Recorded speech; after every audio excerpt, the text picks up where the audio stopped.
What's good, fam? Agent O here, and I've got a thoughts video. I haven't done one of these in quite a while, and I just happened to see something about a little over a week ago that I'm just now getting to talk about.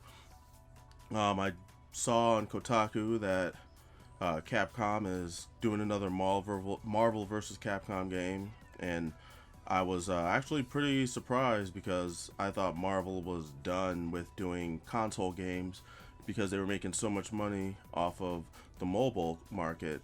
But I guess they're back and they announced a release date for Marvel vs. Capcom Infinite, and of course, with release dates and announcements comes, the pre-order DLC stuff. And I saw that with the regular standard edition, of course, they said that the game will be available with a deluxe edition of, this is probably going to be higher, probably around $90 because of whatever season pass, whatever they're going to be doing. And then, of course, there's the stupidly expensive collector's edition that's $200. It's going to have four statues that kind of make a diorama. One of Iron Man, one of Captain America, one of Mega Man X, and one of Chun-Li. And of course, there's going to be, I guess, a case that has the replica of the 6 Infinity Stones. And I mean, the author's right, for that kind of money, I would expect the fucking stones to work as well. And I just don't see what the point of, I don't know, this, like, people need to stop pre-ordering games and they need to stop buying collector's editions because they're just never worth what they charge you for. You're gonna get a steel book for the game that's probably made out of some thin, cheap metal. So I mean, the statues look okay from the screenshots. I don't know how great they're gonna look once you get them in hand, but you'll be you'll be lucky if the Infinity Stone replicas are even made out of glass, which I doubt. They're probably going to be made out of the same translucent plastic that you see used in as effect pieces for action figures. Just none of this really seems like it's worth the $200. Even if it came with all the characters already unlocked that are going to show up in this game, I still wouldn't say it was worth the $200 because once again, you're paying for you'd be paying for characters that you should be getting for free, which is going to be like the main crux of this thoughts video, kind of like a rant, because I don't like the direction that fighting games have gone in with charging you for characters that you should be getting with the game. And it's odd to me that the fighting game community, if you want to call it that, um, has just fallen. They've been trained now to accept this and have actually, in some cases, I've seen people applaud this method of of, of business practice, which, I grew up in the old school, and back in the day, you used to get your money's worth with your $60 video game purchase, especially for fighting games. You used to get the game with all the modes and with all the stages and with all the characters for the $60 that you put in. So that kind of thing just really irks me because I feel like it's an unimaginative nickel and dime tactic that Capcom and Rare, because they're doing, or Microsoft, because they're doing the Killer Instinct games, and they kind of first started that whole method of piecemealing the game to you. And then Capcom's taking it to a whole new heights of horribleness with the way they handle Street Fighter 4 and to an extent Street Fighter 5. But anyway, as I always do, I like to check out the comments section, and it's a habit. I can't ever not look at the comments. But I just wanted to see if there were any Capcom dick riding bandwagon or brand loyalists, and of course I wasn't disappointed, But I also wanted to see if there were any comments that had some objective critical thinking, and I also wasn't disappointed with that either. There was a guy named Blasted Land who he was like one of the earliest comments in the whole comment thread spiel, and he says, After playing King of Fighters this year, this seems a little light on the character roster. 6 DLC characters too. I kind of feel like Capcom is going to pull another Street Fighter V. Here's to hoping it's a good game. I was pretty disappointed with Street Fighter V, especially in regards to feature set and nickel and diming features. Now, I don't really see anything wrong with this statement. It's not like he's completely ragging hard on Capcom. He's just saying he wasn't happy with this latest iteration of Street Fighter and the way it was handled. But he's hoping that this new game is handled better, and because he's looking forward to it. So it's not like he's coming off like a full-on Capcom hater. So I don't really see what his mistake was, other than his mistake was that he said something bad about Street Fighter. And I've learned this personally, which I've talked about in my previous video about Street Fighter V's release. You know, I had to defend my arguments about why I felt Capcom was shortchanging fans with Street Fighter, and how companies like Bandai and Namco are doing a better job with delivering a finished product on release date. My comments were never about the actual gameplay or the differences between the fighting game mechanics between Street Fighter and Tekken. It was just every Tekken we've gotten so far has put out a fully finished product. You know, fully rendered and animated cutscenes and endings for all the characters, because they've always done unique endings for each character. They're not just all CG, and you know their user interface, their menus, everything just feels nice and polished. And you know, you get all these extras, you get all the game modes, you get all the costume. Like since Tekken 6, they've been doing the customization with extra costume features and creating your own emblems and stuff like that, and it's all been given to you for free. So to me, that seems like better business practices, because I'm getting my money's worth. I get all this extra stuff that I can do with this game that I didn't have to pay for. It all came with my initial $60 payment. So I don't see why that is such a bad thing, or you know, and that's what I was explaining in my comments, and I was getting berated for it because I was talking down about Street Fighter basically. So all the Capcom cock goblin fans just came out and started to come down on me. But anyway, I continued reading the comments, and a guy named Likey said, they've barely started to announce characters. Marvel vs. Capcom always has like 50 to 60 characters, even counting the 6 DLC characters. This is only 19 so far. And he's right.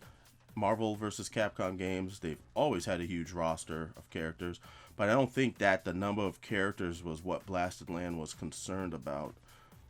He then replies that I think we're dealing with a completely different Capcom now than we did with Ultimate Marvel vs. Capcom 3. Usually they'd announce the full roster before you got to paid DLC plans. That's why this is making me so skeptical. It's not like they announced Shuma and Jill before they announced the rest of the roster. And he's essentially saying that he's worried about the potential for characters to be locked behind a pay-to-play fight money DLC wall. Now, like he stated earlier, Marvel vs. Capcom games are no strangers to using in-game points to unlock characters. Marvel vs. Capcom 2, which is the game I played the most out of all the other Marvel vs. Capcom games, they would give you points after you beat the game, which you could use to unlock characters, art, I think different color palettes, etc. in the game. The points were very generous, so it didn't take you long to unlock that stuff. But that was because that game, there was no potential to make money, actual real world money involved with that system like there is now. Now that actual money's involved, they have incentive to make you grind for those points so that you eventually give up and pay real money to unlock the characters. So that's what he's afraid of. Which, if you take the time to read and think about what Capcom has been doing in the past, it'd be easy to understand that that's what he's talking about, or that's what he's referring. So a guy named Ogbert the Nerd, he says, is there something wrong with buying characters with fight money? Honestly asking here, the amount needed may be a little high, but at least I don't have to buy a new version or DLC. Yeah, but you're still down. It's still, to me, it's still DLC because it's not with the game. It's not even something they're giving to you later for free.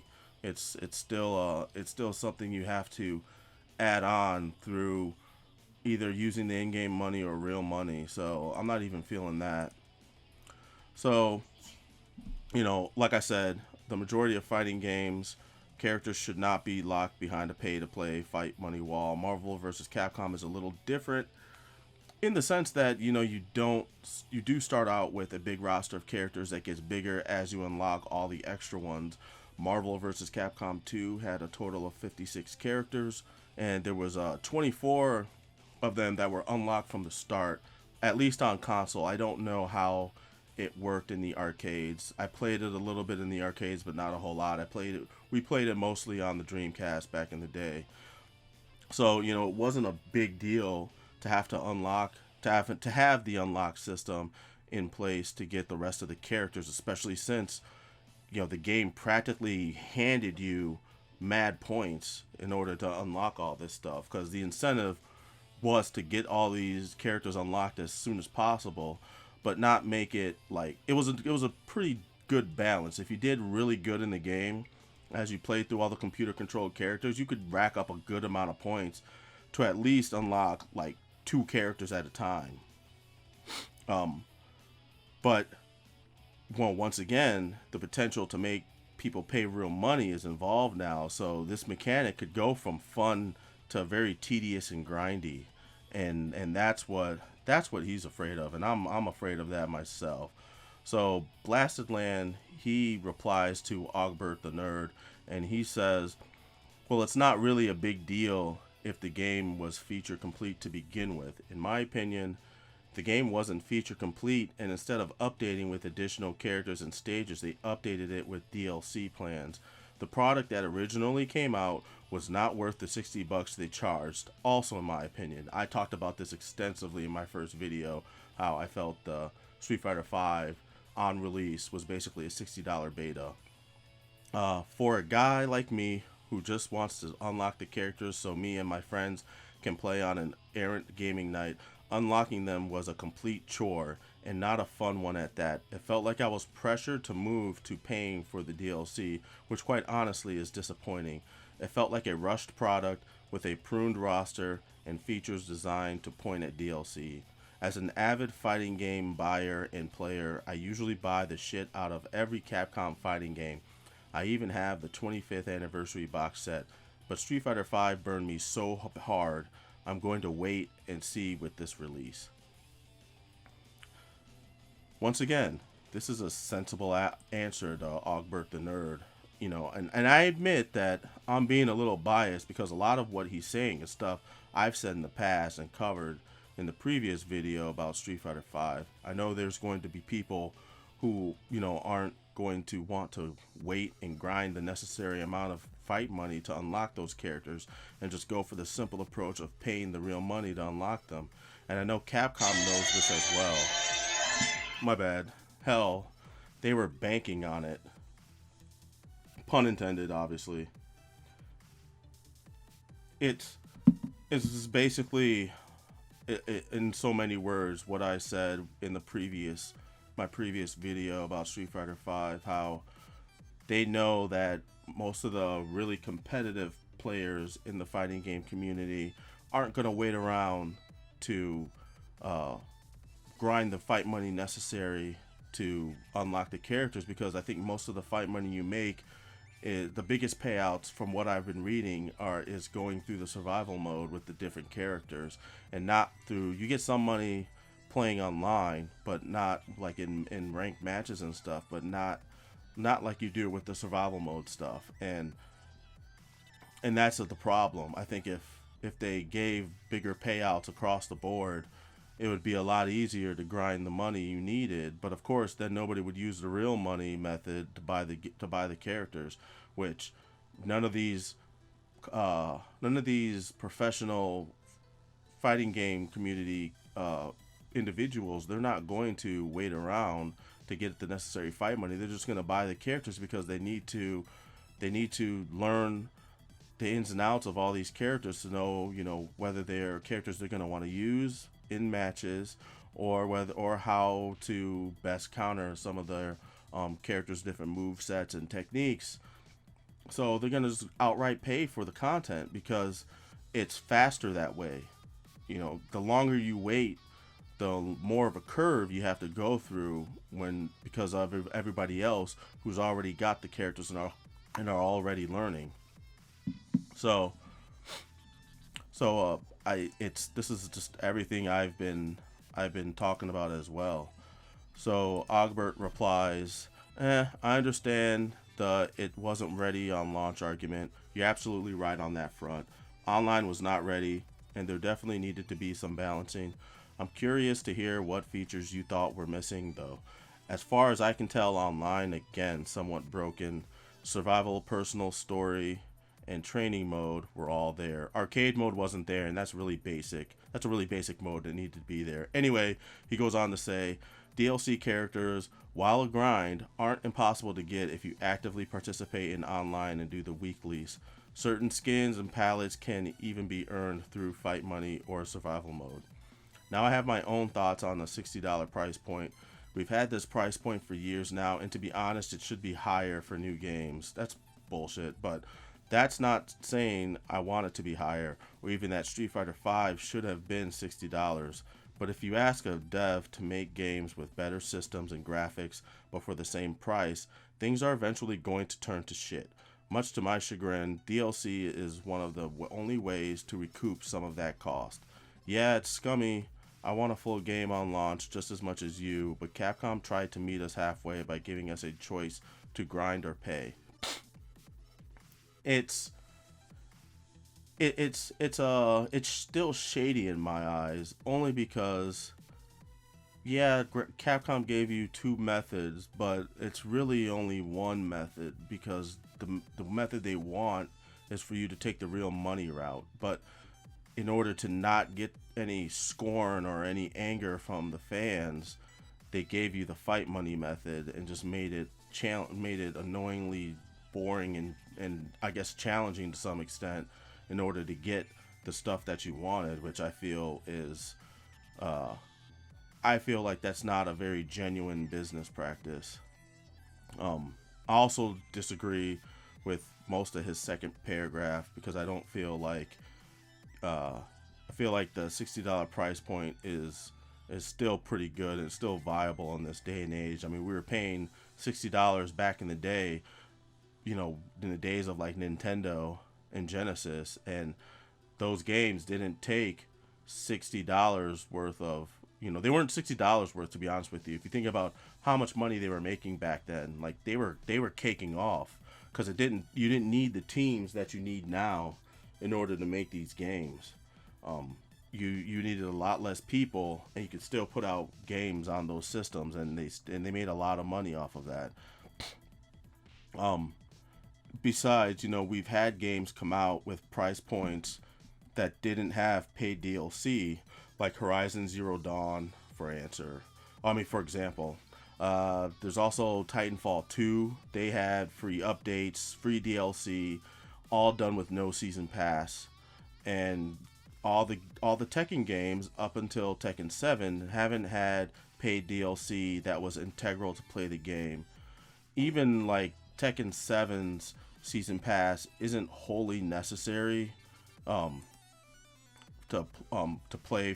necessary for the game, for you to be able to play the game. Basically, Harada had put out a long tweet addressing this, because a lot of fans were upset about the initial announcement of the season pass. He put this out back in January. He stated that in the past, we had to stop all updates and support within 2 months after launch because of no development budget. With the season pass, we can guarantee 1 year of additional development cost and development team, retention of development team structure, from our company slash publisher. Also, we do not sell classic Tekken characters. Paid DLC will be special content with this system. We can do free updates and support for a long time. This is what I've been saying in an interview article. I have talked about it in several interviews before, so please read it. And I actually, if this plays out the way I think it is, this to me is a better alternative than piecemealing out your game in order to act like you're adding all this content that should have been there from the get-go. What I think is going to happen, because the roster, the Tekken 7 roster, isn't even full. We're missing characters like Lei Wulong, Bruce Irving. We're Armor King. I don't think is in the game yet, and I think if with this season pass method that they're doing, they're going to be adding those characters as time goes on into Tekken 7 with, they're just like they did with Tekken Tag 2 when they added Skinny Bob, Unknown, Violet, Benjamin, I think his name is Benjamin, Lily's butler. They added all these other characters into the game later on that were free DLC, and they all had their own individual endings as well. As far as the deluxe edition pre-order, the digital deluxe edition or whatever they call it, the season pass, it's obviously, if you pre-order, you get Eliza from the pay-to-play Tekken game that I only played for like one day and then uninstalled it from my system. Looking back now, I see that game was kind of a test for what they're doing now in Tekken 7. But you get that character. They're also going to be, I read that they're going to be doing, with the season pass will come 2 new characters that aren't, they're not Tekken characters, they're guest characters, and Tekken has always had guest characters since Tekken 3 when they had Gon as a guest character. So those aren't integral characters to the roster, so you don't really need them if you don't want them. They come with costume items for those characters, and I heard there's a new mode that they haven't done. There's a new game mode. I don't like the fact that there's new stages that they're including. I don't think you should charge for stages. The costume packs I don't really care about, but they'll be there. And the season pass bonus, you get the metallic costume pack, which once again don't care about that because they're already going to have a lot of customizable costume pieces that are going to come with the game straight up. And if this works out the way I think it will, this would actually be I feel like this is a better alternative than what Capcom has done with Street Fighter V. So once again, I'm hoping that that's how it plays out, but we don't know, and we'll see how it all turns out. I'm taking a wait and see approach to it too, but I want to support Tekken because I feel like this is a better method if what I think is going to happen happens. I feel like this would be a better method, and I'd rather put my money behind supporting this kind of DLC practice than the one Capcom is doing. So there's also games like The Witcher that gave some of the best substantive DLC this console generation for free. And now every AAA game is different. And I know not all games can do what some of these games have done, but the fact still remains that it can be done despite whatever smoke and mirrors and cock and bull excuses developers and publishers try to feed the game community. He then continues to say, plus, it wasn't like Street Fighter 4 was free with these great characters. They started with an arcade edition in Japan with the same amount of characters. They then re-release a home edition for a full $60 and 9 new characters. Super Street Fighter 4 was another $40 for 10 new characters, and Super Street Fighter 4 Arcade Edition gave us 4 more or another $15 as DLC or $40 again as a new disc. you could get another DLC for Ultra with 5 more characters and another $15, or buy the disc, which was 40 on consoles and 30 on PC. Essentially, if you played Street Fighter 4 from the start and went until Ultra, you were paying $130 at minimum, and at most $180 plus whatever Japanese players wasted at arcades. I'll only ever pay $60 for my version of Street Fighter 5, and I can get the full roster if I dedicate myself to unlocking them via fight money. Granted, for couch warriors like you, who really only want to brawl with buddies, you have a lot less opportunity to earn fight money outside of simply leveling your characters.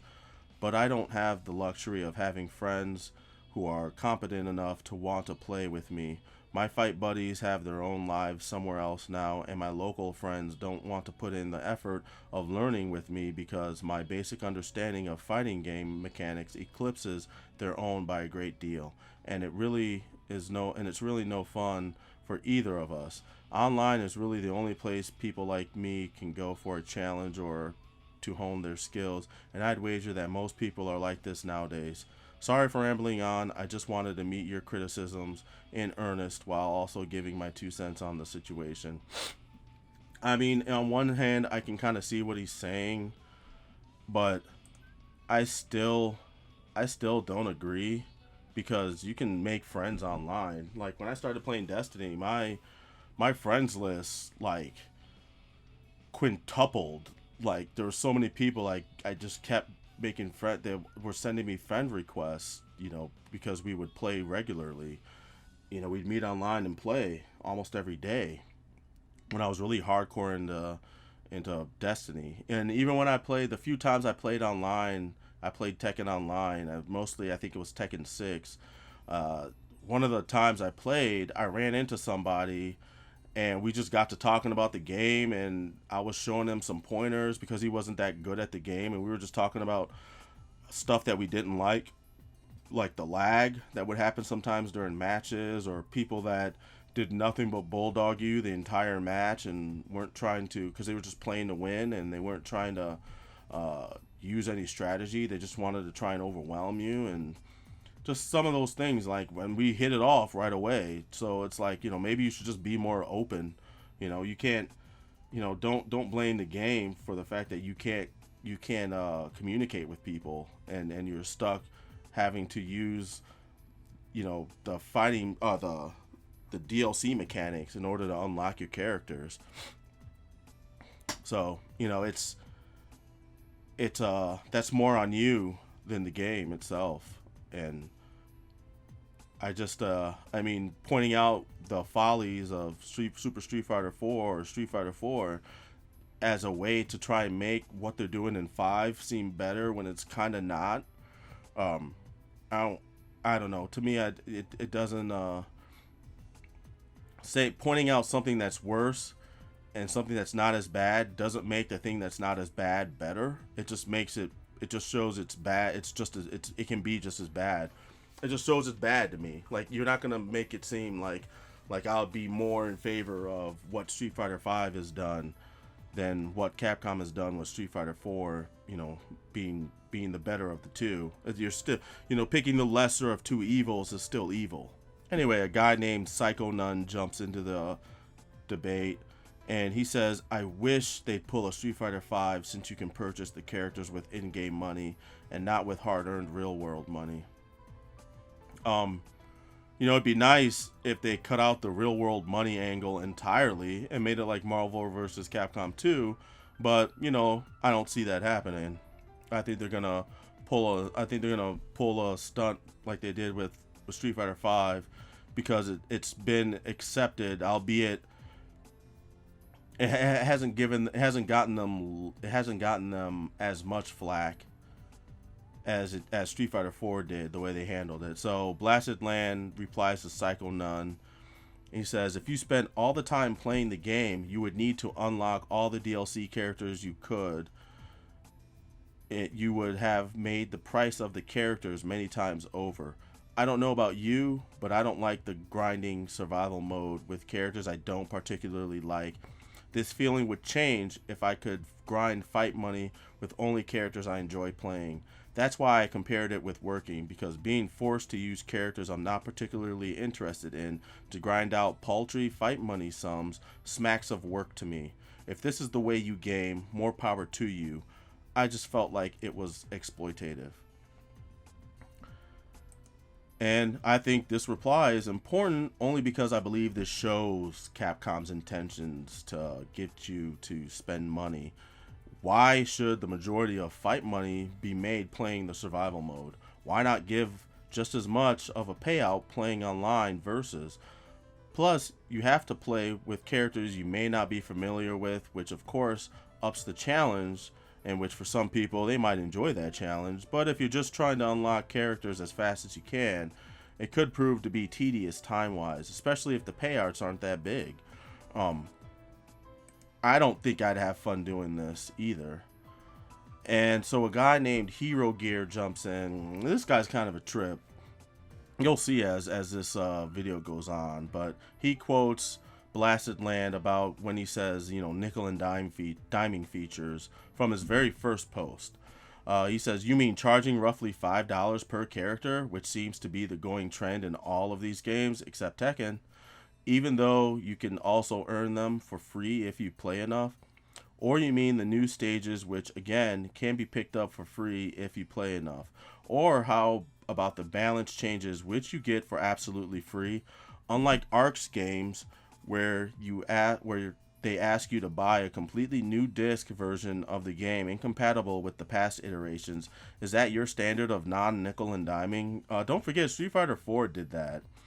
Or would you point to King of Fighters as the standard bearer? It's a good game to be sure, but its recent character DLC was $20 for 4 characters, or $5 per, without any alternative way to earn them. But sure, Street Fighter 5 is evil because enough gamers say so." I mean, obviously, I don't know. This guy just feels like one of those, Capcom penis jockeys. But anyway, he quotes Blasted Land's line about nickel and dime features. Charging for characters that are detrimental for gameplay is wrong, no matter what game it's being played on. That being said, though, just because one game franchise is doing it doesn't excuse another for doing the same or some other similar tactic. New stages should be free DLC, period. The fact that they're hidden behind a fight money paywall doesn't help Hero Gear's argument in the slightest. I mean, Street Fighter stages, they're literally 2D squares. Other than the animated background design dressing, they all operate the same. You either use the stage to kind of you can use the stage to bring the wall closer to your opponent, or when you knock your opponent down, you dash a bunch of times to try and push them towards the wall to corner them so you can wail on them a bunch. They all play exactly the same because they're all literally the same stage. They have different they have different background and animations and stuff.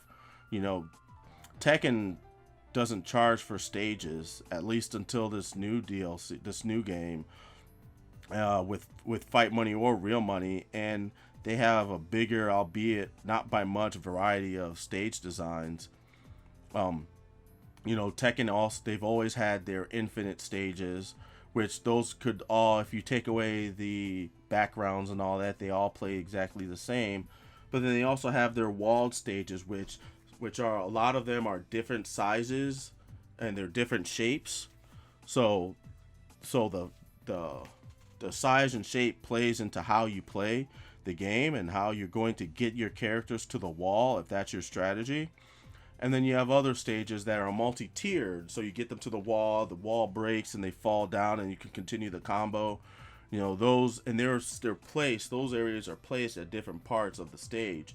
So that's going to come into play how, if your strategy is to try and get that opponent to those breakable areas to cause all that extra damage and to continue the juggle combo. So that in of itself it makes it more complex than Street Fighter stages, but they haven't charged you for the stages as far as this new Tekken that's about to come out, since they're going to be offering new stages with the DLC. which I don't. Once again, I feel Tekken is wrong for doing that. I feel like they should, all stages should be free. Um, I don't think that much work goes into creating a stage. But charging for, like I said, charging for stages, nickel and dime feature. So once again, if your effort to throw shade and disprove Blasted Land's statement, you actually kind of add the feds. You add facts, examples, details, and specifics to further prove Blasted Land's points. Once again, balancing and patch DLC updates should always be free. That shouldn't even be something a game should boast about that they do for free. It's not the consumer's fault that the developer didn't properly balance the game before its release. Pointing out that what Arc Systems did with new disc DLC, like Capcom wasn't guilty of doing the same shit with Street Fighter 4, is the kind of thing that Blasted Land is speaking out against. I don't condone SNK's charging for character DLC any more than the BS that Capcom is doing. Now, if Blasted Land bought said DLC, then that shows some hypocrisy on his part, since he did say he enjoyed King of Fighters. I don't know. I mean, I don't know what he did, and I don't care, but since I have no way of knowing any of that, you can only allege that he bought the DLC. But the thinly veiled attempt at offering an alternative way of earning characters through fight money is just their way of giving you two not very good choices at all. Take the path of least resistance and pay, or you take the roundabout, not as fun method to earn small amounts of virtual money to buy the content. To me, the whole thing just seems disingenuous. Once again, picking the lesser of two evils is still picking evil. So anyway, Blasted Land comes back with, I've actually lined up my argument for why I don't like Street Fighter V all that much. Even if you can earn fight money from play, it doesn't allow me to win fight money the way I'd prefer, using only the characters I want to play in the modes I want to play them in. With that, and the ridiculous amount of fight money that unlocking a fighter makes it feel to me like work, which is the opposite of game to me. I think you're focusing more on the price point than the actual spirit of my argument. My argument is that Capcom released an undercooked product with features withheld to sell them later, not the actual prices of the items. That's why I compared it to King of Fighters. It had a sizable roster and felt like a complete product out of the box. Street Fighter V failed at this utterly, in my opinion, and characters, stages, costumes that would have been normally included in the game, especially given that the original home version release of Street Fighter 4 had a cast of 25, which included the boss character. I don't think it's too far to have a poor opinion of Street Fighter 5. I feel the way the game was constructed specifically points you at DLC. DLC which includes items, even a boss character. But that would have normally been in the original pack product. To me, this is a pretty self-explanatory statement overall. It's true that Hero Gear missed the overall point of this initial post, which seems to be what a lot of these, Capcom penis jockeys seem to do when they try to defend their overlords. It's just one of the major problems with Capcom is these Capcom throat gaggers is that they're so sycophantical is the word I use, that they can't take any kind of criticism about the thing that they like. But that's, sycophantatics in general. There's nothing wrong with liking something, but liking it to the point where you deliberately don't see any fault with that thing you like is rather unhealthy, if you ask me. So, it's hard to get through a lot of these fans that swear up and down that stuff, that the thing that they like is the greatest thing since sliced bread, and that kind of thing can be just very, very annoying. But anyway, Hero Gear, he quotes another part of Blasted Land's post where he talks about characters, stages, costumes that would have normally been included in the game. And he says, "Remind me where you got all the scores of Street Fighter 4 alternative costumes for free, or when Yun Yang, Hakan, Oni, Evil Ryu, Makoto, Rolento, and the rest were all added into vanilla free of charge, because I can't seem to recall. Or you're just making that up.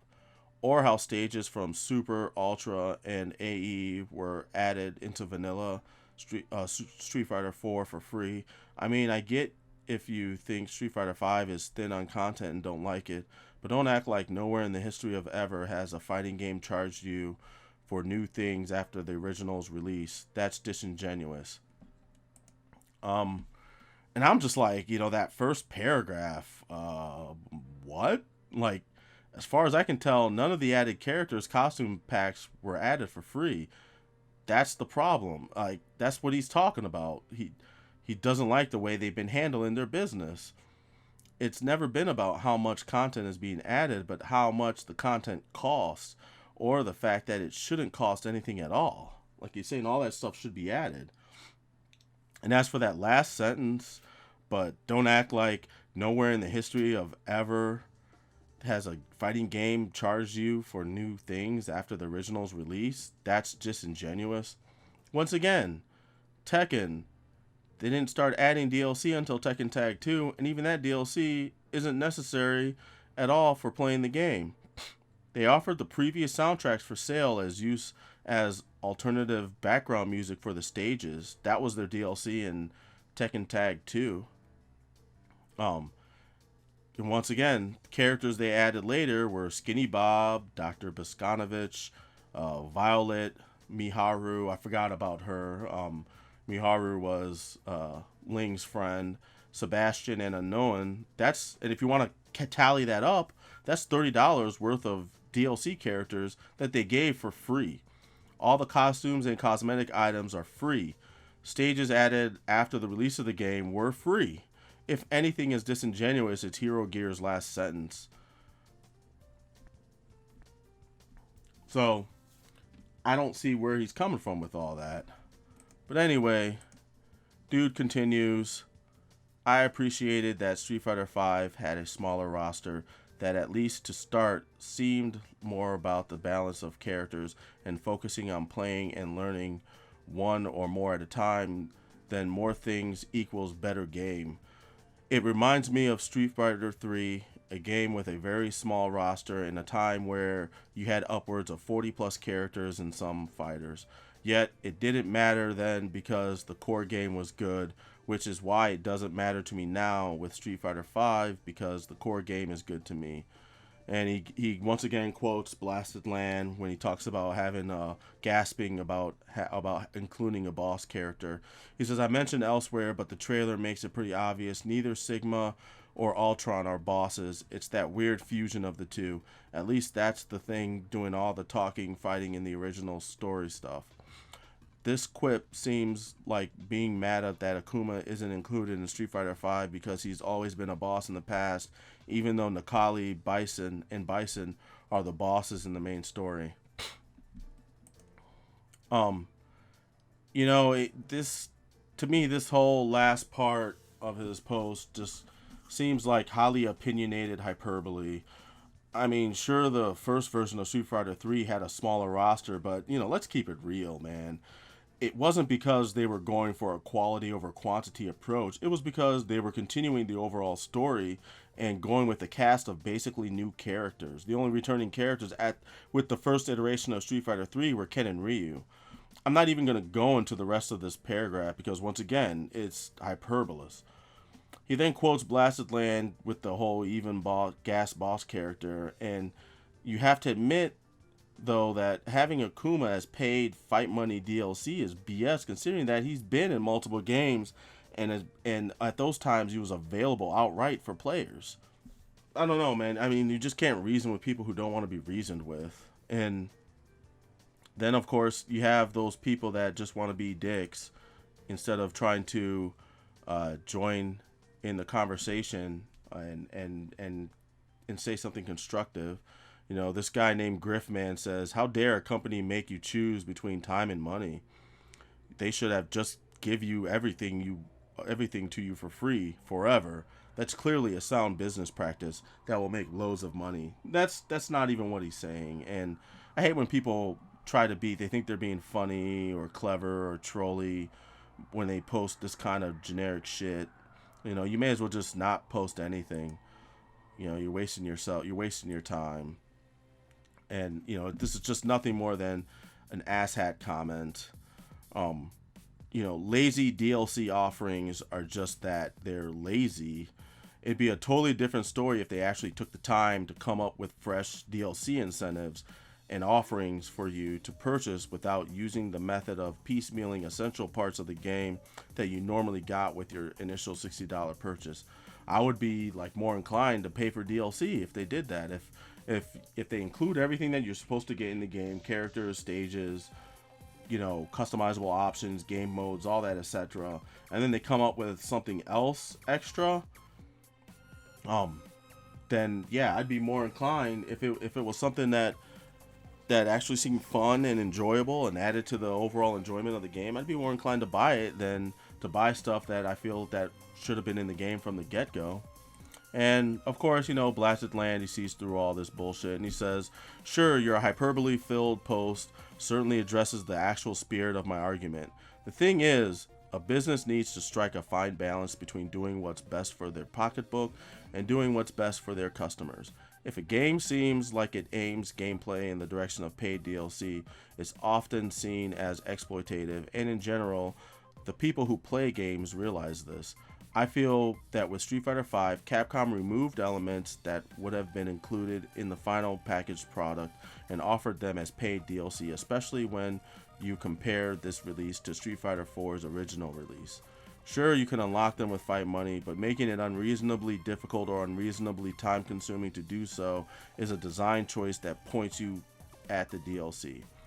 Thus is exploitative. So as a fan, and as I've posted in this thread, I'll wait and see if Capcom tries to Street Fighter V this game. If they do, I certainly won't reward them with a purchase. And I fully agree that developers do need to find that fine balance between doing right by their customers, which should always come first. Remember that old motto, customer is always right, and their pocketbook. Once again, this is why I support Harada's decision with the DLC marketing and honestly about the situation with supporting the game post-release. I like the fact that he's being honest about all that.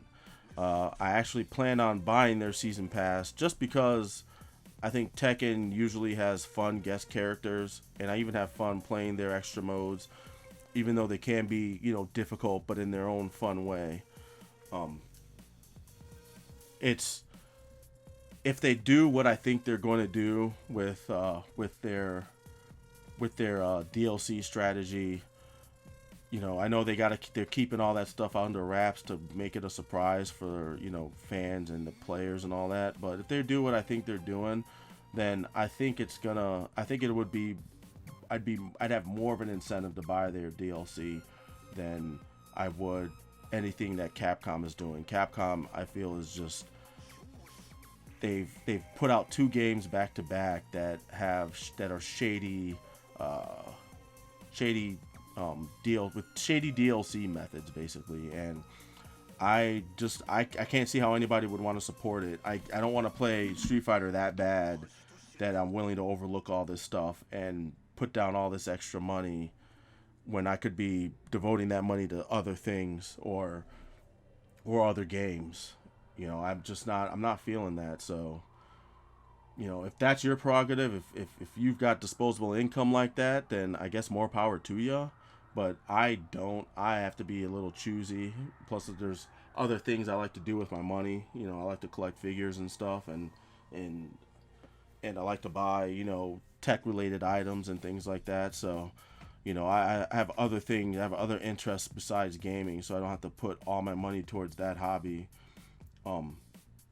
But only you can decide for yourself.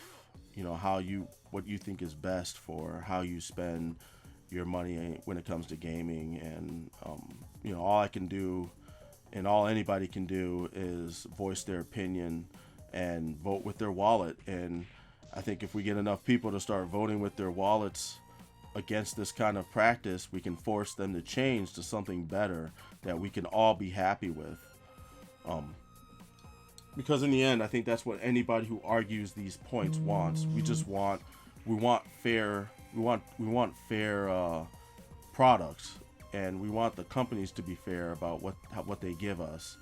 Nobody wants to be taken advantage of. You know, sometimes I feel like Capcom fans are like rape apologists. Like, they're people who got raped, and when somebody tries to point out, like, hey man, that company raped you, and then they're like, no, Capcom didn't rape me, Capcom did this, and this, they're okay, they're fine. But really, you know, I point out the things that they're doing to screw you over, and you're kind of just okay with it. Is this, to me, that's just what it feels like. It feels like a rape victim that got Stockholm syndrome or something. And I know that's kind of harsh, but that's the best analogy I could come up with. You know, somebody who's been abused so much and for so long that they don't even realize that they've been abused, and they're actually defending their abuser, like somebody in a battered, you know, battered spouse or battered wife relationship. So I don't know. That's gonna pretty much do it for me. I'm gonna leave it on that note. You know, Capcom fans, Capcom fanatics, or sicko fanatics are, you know, penis jockeying rape victims. Whatever. Anyway, that's gonna do it for me. You guys, please leave your comments, questions, congratulations, and constructive criticisms in the comment section below. Hit that like and subscribe button if you haven't already. I definitely want to hear what other people's opinion are about this game and about what Capcom has been doing with their DLC. So, you know, get at me in the comments. I'd like to know more. Even if you're somebody who does like Capcom, that's fine. Like what you like. But I'd also like to hear your reasons as to why you like it and why you're in support of it. Just don't be one of those fanatical assholes about it. You know, we can have a constructive conversation about it, you know, and keep an open mind. You know, I tell you my points, you tell me mine, and we can go back and forth and all that. I would be looking forward to that. So I will catch you cats on the next video. I'm Agent O, and I'm out. Peace.